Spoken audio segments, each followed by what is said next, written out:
Meus irmãos, a paz do Senhor, estamos iniciando agora a lição de número 2 desta série de 13 lições, agora falando sobre tempo, bens e talentos.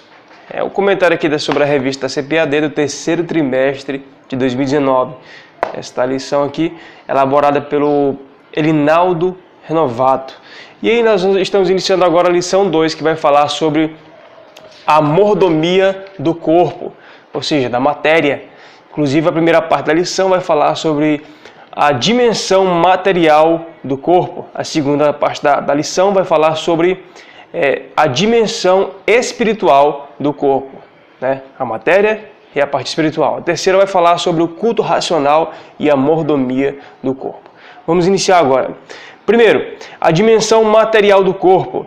A formação maravilhosa do corpo. Gênesis 1:26 vai dizer assim: E disse Deus, façamos o homem à nossa imagem e conforme a nossa semelhança, e domine sobre os peixes do mar, sobre as aves do céu e sobre o gado, sobre toda a terra, e sobre todo réptil que se move sobre a terra. E no verso 26 vai dizer assim, no 27, aliás, e criou Deus o homem à sua imagem, a imagem de Deus o criou, homem e mulher os criou. E aí o segundo parágrafo vai dizer a estrutura maravilhosa do corpo. Quando analisamos a estrutura do corpo humano, percebemos quão maravilhosa foi a obra do Criador. Nós somos uma obra maravilhosa de Deus, né? E nós vamos ver agora, de acordo com esses dados. O organismo humano se constitui de 216 tecidos organizados no esqueleto humano, 206 ossos, e o cérebro tem 1 trilhão de células nervosas. O corpo aí por volta de 70% de água. Sabemos que quanto mais nova o ser humano é, mais novo ele é, mais ele tem um percentual de água maior. E quanto mais ele idoso é, menos o percentual de água. Nós vemos isso na ciência, no estudo da ciência, a biologia. 10 milhões de vasos capilares e 100 trilhões de células. Tudo isso no corpo humano, viu? Muita coisa, né? Muita coisa. Essa complexa estrutura humana aponta que o que a teoria da evolução jamais explicará, pois só um ser onisciente e infinitamente supremo pode dar a origem à vida do ser humano, como a gente acabou de dizer lá em Gênesis 1:27, que foi Deus que criou a sua imagem e a imagem de Deus o criou, ou seja, o ser humano. Nós somos criados tanto a imagem como a semelhança de Deus, como lá em Gênesis 1:26. A segunda parte da lição vai dizer assim: a dimensão espiritual. A gente não falou da parte material agora? Foi? A gente acabou de falar sobre a parte material do corpo. E agora a gente vai falar sobre a questão espiritual do corpo. O corpo, segundo as Escrituras, vejamos lá em Romanos, tirar por base este versículo. Romanos 6, verso 6. Sabendo isto, que o nosso homem velho foi com ele, ou seja, com Jesus, crucificado, para que o corpo do pecado seja desfeito, para que não sirvamos mais ao pecado. Inclusive essa palavra homem velho, que está aqui no verso 6, está se referindo a velho homem. Homem velho, velho homem, é a mesma coisa, que fala da pessoa que usava o seu corpo como instrumento de iniquidade. Para você que não sabe o que é a palavra iniquidade, é pecado. Pessoa que faz aquilo que é contra a vontade de Deus, em desagrado da vontade de Deus. Por exemplo, prostituição, alcoolismo, a pessoa que se droga, a pessoa que comete adultério e todas essas coisas mais. E aí o seu corpo agora, a Bíblia vai chamar de homem velho, ou ser humano velho, ser humano antigo, aquele que era antes da fé em Cristo Jesus. Se você é realmente um cristão verdadeiro, que foi justificado por Cristo, que foi regenerado pelo Espírito de Deus, agora é necessário a santificação. E a santificação, você vai abandonar tudo isso que a velha pessoa fazia, né? E agora você vai se tornar uma nova pessoa, com atitudes, comportamentos e um caráter diferente, que age de acordo com a vontade de Deus. Já agora não usa mais o corpo para o pecado, mas para fazer a vontade de Deus. E no verso 13, na versão NVI, vai dizer assim: ofereçam os membros do seu corpo, os membros dos seus corpos, a Ele como instrumento de justiça.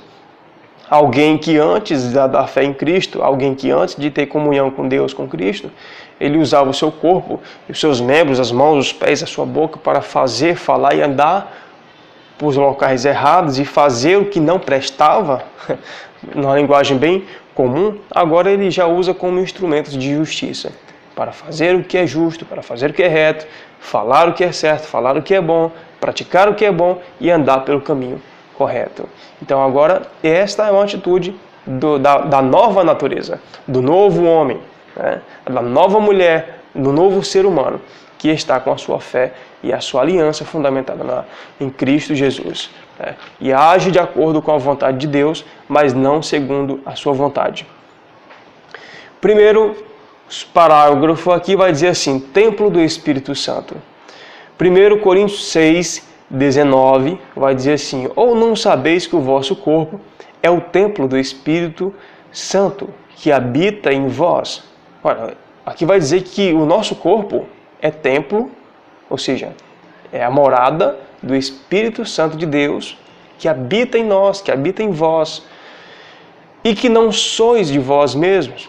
O que o apóstolo Paulo está dizendo é o seguinte, alertando aos cristãos que não podemos usar o nosso corpo para a prática da prostituição. Principalmente lá em Corinto, né, que havia lá um templo onde muitas prostitutas iam e se prostituíam, usavam o seu corpo para fazer o que era errado, ou seja, prostituição, né? Se relacionar sexualmente com aqueles estrangeiros, com aquelas pessoas. Aquela cidade de Corinto ficava numa região portuária, onde vinham muitos navios, embarcações e tinham muitos turistas, e essas prostitutas se relacionavam com eles. Ou seja, uma prática sexual ilícita, imoral e pagã.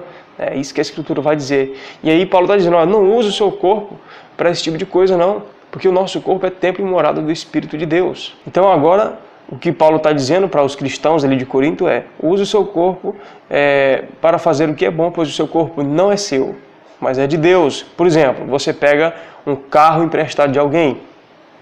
Aí você vai pegar esse carro, você vai tacar ele na lama, você vai trocar os pneus bons por um pneu velho, você vai, pintar ele da cor que você quer, você vai pegar aqueles sprayzinhos de tinta e vai fazer uma customização nele, no para-choque, alguma coisa, você vai furar a lataria dele colocando algum acessório? Claro que não. Por quê? Porque o carro não é seu, o carro é do dono. É isso que Paulo está dizendo aqui. O seu corpo não é seu. Não faça o que você quer do seu corpo, não se prostitua, não tenha relações sexuais ilícitas. Por quê? Porque o corpo não é seu, igual o carro não é seu, o carro é do dono. Assim o nosso corpo também não é nosso, mas é de Deus. E é isso que Paulo está exortando aqui, ensinando aos irmãos da igreja de Corinto. Olha, o nosso corpo não é nosso, mas é de Deus. É templo do Espírito Santo, então não se prostitua. Não cometa essas práticas sexuais ilícitas. Segundo ponto, segundo tópico, aliás, vai dizer assim: pecados contra o corpo. 1 Coríntios 6,10 vai dizer assim: não errei, nem devassos, nem idólatras, nem adúlteros, nem efeminados, homossexual, nem sodomitas, nem ladrões, nem avarentos, nem bêbados, nem maldizentes, nem os roubadores herdarão o reino de Deus. Olha só quantas práticas. Isso é apenas uma das práticas que são repugnadas por Deus. Inclusive eu vou falar só de duas: o adultério e o homossexualismo, que é efeminados, né? Primeiro, adultério, em Hebreus 13:4 vai dar uma boa referência em que a pessoa não pode viver em adultério, não pode praticar o adultério de forma nenhuma. Veja, o casamento deve ser honrado. Isso é em Hebreus 13:4, viu? O casamento deve ser honrado por todos, o leito conjugal conservado puro, pois Deus julgará os imorais e os adúlteros. Veja aqui, que o casamento ele deve ser honrado, deve ser puro. Tanto o esposo deve respeitar a sua esposa e a esposa respeitar o seu marido. Ambos não podem cometer adultério, senão, é como diz aqui, Deus julgará os imorais e os adúlteros. Imorais está ligado a qualquer pessoa que faz alguma prática sexual ilícita contra a vontade de Deus. E agora o ponto sobre homossexualidade. Veja que no Antigo Testamento a gente já falou que os homossexuais, a própria Bíblia, aqui em 1 Coríntios 6,10, a Escritura vai dizer que os homossexuais efeminados não herdarão o reino de Deus, né? Isso já é fato. Agora, lá no Antigo Testamento, Levíticos 20:13, na Almeida Revista Atualizada, diz assim: se também um homem se deitar com outro homem, como se fosse uma mulher, ambos praticaram a coisa abominável e serão mortos, o seu sangue será sobre eles. Veja aí que no Antigo Testamento, na Antiga Aliança, aquelas pessoas que praticavam o ato do homossexualismo, por exemplo, 2 homens, eles eram abomináveis. Esta é a palavra de Deus para quem faz esse tipo de prática. É uma prática abominável. E aí Deus dava a ordem, olha, pode matar, e o sangue deles é que será sobre eles. Tipo assim, eles são culpados dessas coisas. Hoje em dia a gente sabe que não se faz mais isso, não se faz mais essa prática. O padrão de moral é a mesma, não pode fazer o homossexualismo. Mas a questão de matar uma pessoa porque ele faz essa prática, claro que não. Pois é o próprio Deus que julgará, como está lá dizendo em Hebreus 13:4, e eles não herdarão o reino de Deus, como diz também em 1 Coríntios 6:10. Inclusive naquela época, se uma pessoa, uma criança, desobedecesse os pais, ele também era fadado a levar pedradas, a ser morto, apedrejado. Uma criança, um adolescente que desobedecesse os pais, era fadado a ser apedrejado e morto, assim também como a prática do homossexualismo. Também era fadado, destinado a ser morto, apedrejado. Então, a questão moral, a questão ética, a criança não pode desobedecer os pais. Ok, o homossexualismo também é uma prática que não deve acontecer. Ok, não pode. Ambos não podem. Agora, a gente não pode também viver conforme a aliança lá de Israel, porque nós não somos país de Israel. Nós obedecemos a lei moral de Deus. É diferente. Tá? Eles não herdarão o reino de Deus e também é considerado uma prática abominável aos olhos de Deus. Romanos 1, verso 26 e 27, no Novo Testamento, se diz assim, não, mas é só no Antigo Testamento. Não, irmão. 1 Coríntios 6:10, eu acabei de dizer sobre isso. E agora Romanos 1, 26 e 27. Mulheres mudaram o contato natural de suas relações íntimas por outro modo contrário à natureza. Está se referindo ao lesbianismo. O lesbianismo, que é uma prática anormal, ou seja, não é natural. Inclusive, naquela época do apóstolo Paulo, ele estava exortando algumas mulheres que já faziam essa prática abominável, né, que é o lesbianismo. Mulheres abandonavam sua prática comum e acabavam se relacionando com outras intimamente, ou seja, sexualmente. E aí, ele estava exortando também, falando dos homens. Homens que deixaram o seu contato, no verso 27, Romanos 1, 27. Homens deixaram o seu contato natural, e se inflamando um com os outros em sua sensualidade. Homens com homens, e recebendo em si mesmo a merecida punição do seu erro. E isso no Novo Testamento. No Novo Testamento. Você vê que é uma prática também abominável por Deus, porque ele vai dizer, olha, Deus vai julgar essas pessoas e vão receber em si mesmo a punição pelos seus erros. Percebeu? É um erro. O abandono da prática natural. É uma prática anormal. Tudo que não é normal é anormal. Então, vai continuar aqui. A OMS, é um dado aqui da OMS, a Organização Mundial da Saúde, que diz assim, que define o homossexualismo como uma incongruência de gênero, ou seja, um sentimento de angústia quanto à identidade que foi lhe atribuída ao nascimento. Olha, não existe criança que nasce homossexual. Ou ela nasce menino, né, com um pênis, ou ela nasce menina, com uma vagina. É simples. Agora as pessoas, infelizmente, querem aí distorcer a realidade do natural e querem fazer e praticar atos anormais, atos que não são naturais. E aí, meu irmão, além de ser anormal, por Deus também é visto como um erro e visto como algo abominável. É isso que a Escritura vai dizer. Terceira parte da lição vai dizer assim, o culto racional e a mordomia do corpo. Romanos 12:1 diz assim, rogo-vos, pois, irmãos, pela compaixão de Deus, que apresentei os vossos corpos em sacrifício vivo, santo e agradável a Deus, que é o vosso culto racional. E a gente finaliza aqui falando sobre isso, onde vocês lembram que lá na Antiga Aliança, no Antigo Testamento, era levado ovelhas, era levado bodes, era levado bois, era levado aqueles animais e eles eram mortos ali no altar do holocausto. O altar do holocausto era um altar de bronze. Inclusive, eu acho que a lição 4, a lição 5, uma das últimas lições do vídeo que eu coloquei, fala sobre o altar do holocausto. Se você quiser ver um pouco sobre o altar do holocausto, você vê lá. Os animais eram levados lá, animais perfeitos, sem manchas, sem mácula, e lá eles eram degolados em cima daquele altar. E ali era feita a expiação, a reconciliação com Deus, a redenção, colocava-se o sangue aspergido nas pontas do altar do holocausto, e aquilo era um ato de oferta a Deus, onde o perdão, onde o pecado do ofertante era transferido para o animal e era perdoado por Deus, né? Ou seja, coberto em partes. E aí ele vai dizer agora, o apóstolo Paulo, que nós aqui somos um sacrifício. Aí antes que alguém perguntasse assim, e se a gente é um sacrifício, a gente tem que ser levado ao altar do holocausto para ser sacrificado? Paulo diz, não. Antes que alguém pensasse nisso, ele já escreve logo, olha, vossos corpos em sacrifício vivo, santo e agradável. Santo fala a respeito da santidade, que a gente deve buscar a santidade dia após dia, que a santidade é algo gradativo, que é o terceiro passo da soteriologia, né? Inclusive tem um vídeo aí sobre soteriologia também. Se você quiser pesquisar, você vai e coloca assim no YouTube. Josenias Soteriologia. Aí vai estar lá os 3 passos da salvação, que é a justificação, santificação e santificação. Né? Que é apenas um resumo sobre o que a gente deve agir. Né?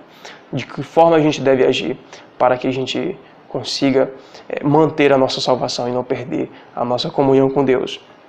E agradável, vai falar, né, no final, santo e agradável, porque não há nada melhor do que a nossa vontade, o nosso modo de agir, o nosso modo de viver está alinhado com a vontade de Deus. Né? Deus se agrada daquele que age conforme a sua vontade. Nós encerramos por aqui as 3 partes, falando sobre o homossexualismo, sobre a mordomia do corpo, que deve ser um corpo, nós deveremos agir de forma como um sacrifício vivo, santo e agradável. A gente falou sobre o adúltero, o afeminado, a gente falou também sobre a estrutura do corpo, né, a formação do corpo, e aí foi uma bênção do homem novo, aquele que abandona as velhas práticas, foi uma bênção da parte de Deus. Gostei muito também dessa segunda lição e agora nós vamos aguardar a terceira lição. Né? E a terceira lição vai falar sobre a mordomia da alma e do espírito. Vai ser interessante. As linhas de pensamento diferentes, as pessoas que acreditam que um é dicotômico, outros acreditam que é tricotômico, aí outros acreditam assim, não, nós somos divididos em 3, aí outros dizem, não, nós somos 3 naturezas. E é exatamente isso que nós vamos ver. A minha linha de raciocínio é que nós temos 3 naturezas e não que somos divididos em 3. Né? Que a alma é a sede das emoções, o corpo físico, que é a matéria, e o espírito, que é a pneuma, né? Que é o nosso ar que nós respiramos e é aquilo que volta para Deus quando a gente morre. Então não vou dar muito spoiler não vou falar muito não. Aguarde aí a terceira lição para que você veja mais detalhadamente as linhas de pensamento e a linha de pensamento também que eu compartilho. Tá bom? Se você gostou desse vídeo, se inscreve aí agora para que você receba novas notificações. Toda aula nova que eu postar, você recebe um aviso na tela do seu smartphone, assim que eu postar uma nova videoaula. E se você quiser dar um ok também, dá aí um ok. Se não gostou também, dá o seu para baixo aí, não gostei, tanto faz. Se você gostou ou não gostou, é apenas uma forma de o Google, ou seja, de YouTube, aliás, entender que as pessoas estão gostando, que você está gostando do vídeo ou não. Deixa aí seu comentário também. Se quiser aí dar uma crítica, uma crítica construtiva também, uma opinião, deixe também nos seus comentários, diga de onde é que você está falando, de onde é que você está vendo a minha videoaula, tá bom? E Deus abençoe você e até a próxima videoaula. Até mais!